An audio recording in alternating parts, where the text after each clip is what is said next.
Ladies and gentlemen, boys and girls, it's Diego with the beautiful Karina, my lovely prometida. And we are waiting for our K1 visa to get adjudicated at the service center in California, Surf City. And Karina is from Bogota, Colombia. Well, she's not from Bogota, Colombia. She's from Caracas, Venezuela. She lives in Bogota, Colombia. Correction. And she's been a legal resident of Bogota, Colombia since July of 2018. And she left her home country of Venezuela, and now she's the manager of some ice cream stores. And she's also educated in tax accounting. I'm from the Panhandle of Florida. I live near Pensacola, north of Navarre Beach, here in the Panhandle of Florida. And we will be getting married on Navarre Beach as soon as we get our K1 visa adjudicated. Hopefully sooner rather than later. Our NOA-1 letter is dated April 18th, 2022. But this video is about the DS-160, okay? Form DS-160, the application for the K1 visa, okay? It's a very important form, and come on along and I'll explain it to you. And DS, by the way, stands for Department of State. It's a Department of State form. So what is the DS Form 160? Well, the DS Form 160 is an online, I repeat, online non-immigrant visa application, okay? And it is a form that you fill out, Miss Beneficiary, Mr. Beneficiary, to apply for your K1 visa, fiancé visa. It's also used for folks who want to come to the USA as tourists on B2, B1 visas. But this is about K1 visas, and it is a form you, Miss Beneficiary, must fill out, plus your children on the K2 for your immigrant visa to the United States. And this electronic form collects information, personal information, educational information, professional, your schooling, etc., and your passport number. The DS-160 is a very important form, ladies and gentlemen, and it is a critical part of your visa application process because it provides the U.S. Department of State the necessary information to determine whether or not you, Mr. Beneficiary, Miss Beneficiary, are eligible for this non-immigrant visa, although technically it's an immigrant visa on the K1. Okay? Now you got to make sure that you fill this form out correctly, and there is no cost to file the DS-160. It's a no-cost form, but you still have to pay your visa fees to your embassy, okay, which is specific to your embassy. All right, so there's no cost for the DS-160, but you still have to pay your visa fee. Each K2 child, who must be included on Form I-129F, okay, they need their own DS-160 form also, okay? And then if an applicant is 16 or younger, or is physically unable to complete the form themselves, they can be helped by a third party. And then that person must be identified at the end of the form and sign in at the sign and submit page, okay? So let's talk about how to fill out the DS-160. Let's head into that area of expertise, which I'm very familiar with. The DS-160 must be filled out and filed online. So you got to have access to a computer, a laptop, okay? And you file it online in the SEAC system, or the SEAC website. And SEAC stands for Consular Electronic Application Center, which is ran by the State Department. Okay, the SEAC is a Department of State online application center where applicants submit forms like you, Miss Beneficiary, Mr. Beneficiary, for your K1 visa application. Now, the U.S. government estimates that it will take you about 90 minutes to fill this form out per person, okay?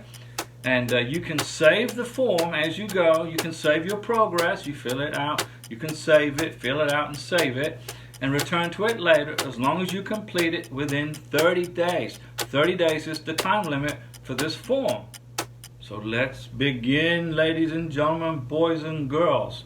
The first thing you're going to do is you're going to log into the State Department SEAC system. And you're going to get this information, these directions, on the welcome letter from the MVC, okay? You're going to get directions on how to do this. And then you fill out the form DS-160. and you begin by choosing the location where you're applying for your visa. In my case, it will be for Karina. Karina will be choosing Bogota, Colombia. That's where she's going to do her consular processing at the U.S. Embassy in Colombia, Bogota. Okay? And then it's going to go into the next page. We'll ask you for your application ID, and you will be asked some questions to answer for a security questionnaire to protect your access to this information.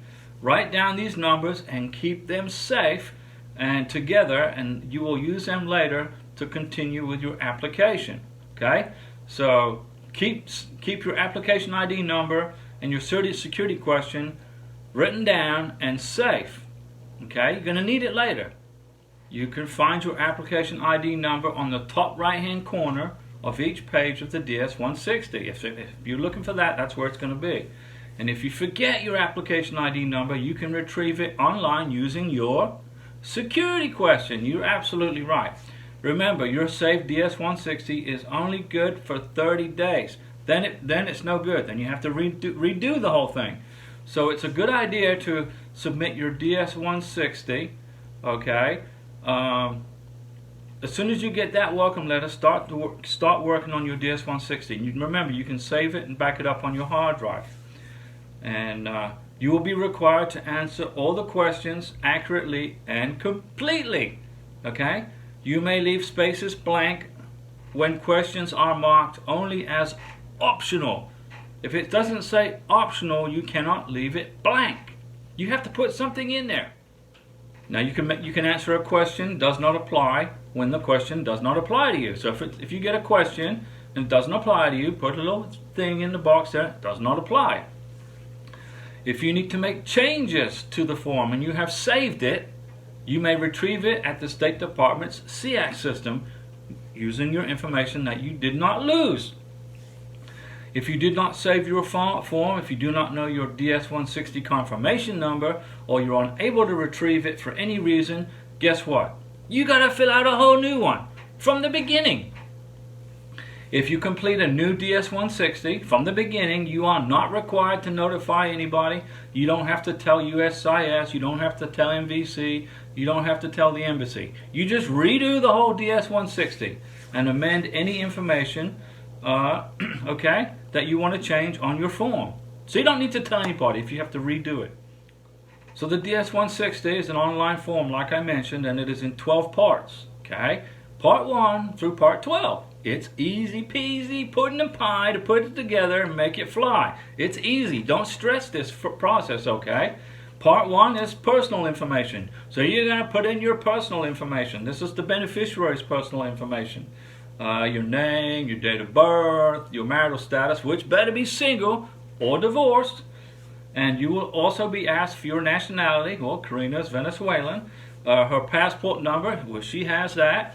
And she will be asked for a U.S. Social Security number, which she does not have, so she would put NA, not applicable. Okay? Part 2 is going to be travel information. And in this part of the form, you're going to explain your travel plans. Well, what is your purpose or trip to the United States? Well, your purpose is to get married on a K1 visa, right? And you don't have any dates coming back because you only have a date going there. And you can estimate that, which I would say would be 30 days past the scheduled interview date at the embassy, just like on the Form I-134. And Part 3, they're going to ask you about any travel companions that you may be dragging along with you on your trip to the USA. On a K1 visa, it's probably going to be either your K2 kids or just you by yourself, okay? But remember, everyone who travels to the USA on any kind of visa, on a tourist visa or a K1 visa, needs a DS-160. So you, Miss Beneficiary, need a DS-160, and any of your children. 2 children, 2 DS-160s. 3 children, 3 DS-160s. Plus you, Miss Beneficiary. Okay? Part 4, they're going to ask you about previous travel to the USA. Have you ever been to the United States before? And if so, when, what dates, and when and how long did you stay, and when did you come back? And what was the reason? Okay? You know, Karina, doesn't apply to her. She's never been to the USA. This will be her first time. You'll also be asked to indicate if you've ever been denied a U.S. visa. Have you ever gone through a visa and been denied a visa for an immigrant petition? Have you ever filed a K1 visa before? Have you ever filed a CL1 visa before? They're going to ask you those questions in Part 4. Now, Part 5 is easy. It's your address and phone number, okay? And it's very easy to fill out. You simply enter your current address and phone number and email address, okay? Where you live. Karina lives in Bogota, Colombia. And you can also enter an alternate mailing address if you want to also. And you're going to be asked in Part 5 about your social media accounts. Do you have a Facebook account? Do you have a Twitter account? Do you have Instagram? Now, the immigration officers are not going to ask you for the passwords, obviously, but they're going to ask to know what your profiles are. What is your Facebook profile? What is your Instagram profile? Because they are going to look at these. And the Border Patrol officer, the Customs officer, may take your phone when you enter the United States, Mr. Beneficiary, and ask to look through your Facebook account or your Instagram account at the interview when you enter the good old US of A. So be ready for that. It could happen. Now we're halfway through this video. Part 6, passport information. Right here on this part of the form, you're going to put in your passport numbers, your passport book number. You may be asked for sometimes an inventory control number, could be called that. Not all passports have this number, so if your country doesn't use them, just put does not apply, okay? Now, you will also be asked if you've ever had a passport lost or stolen. If you have, you will have to provide further details. What happened to your passport? Where is it? Okay? And now moving on to Part 7, point of contact. In this section, you will list a person in the United States of America who knows you and can verify your identity. That would be me. I'm the sponsor, right? So it's going to be information about the sponsor in this part. Don't forget, ladies and gentlemen, this DS-160 is all about the beneficiary. It's got nothing to do with the sponsor, okay? This is the application for the K1 visa for the beneficiary. In Part 8, it's about relatives.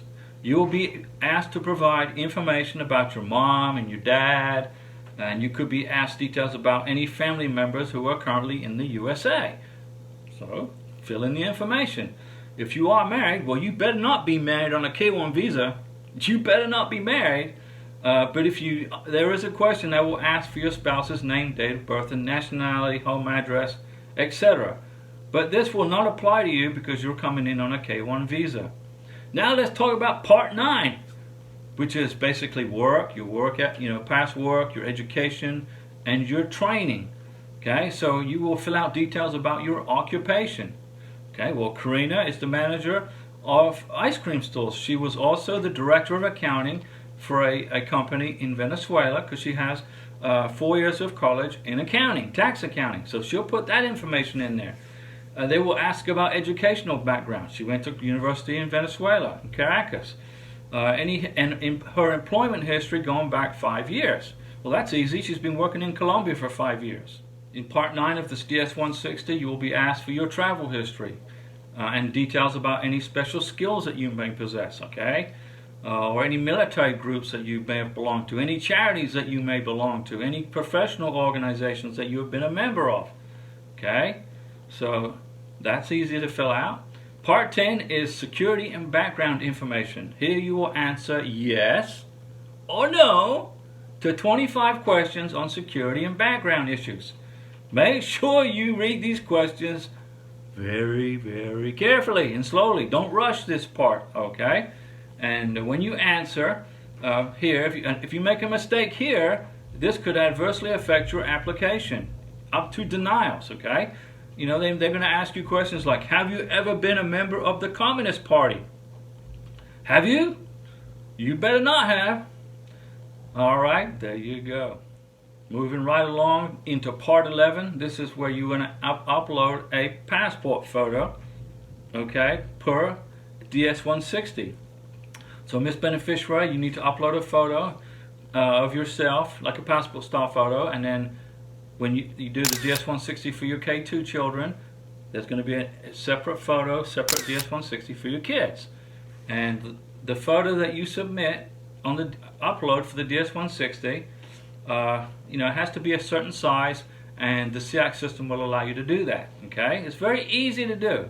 And then part 12, ladies and gentlemen, boys and girls, is review the form, confirm the location, make sure you're sending it to the right embassy, because you want to go to the right embassy, okay? And you sign it electronically, and then you submit it.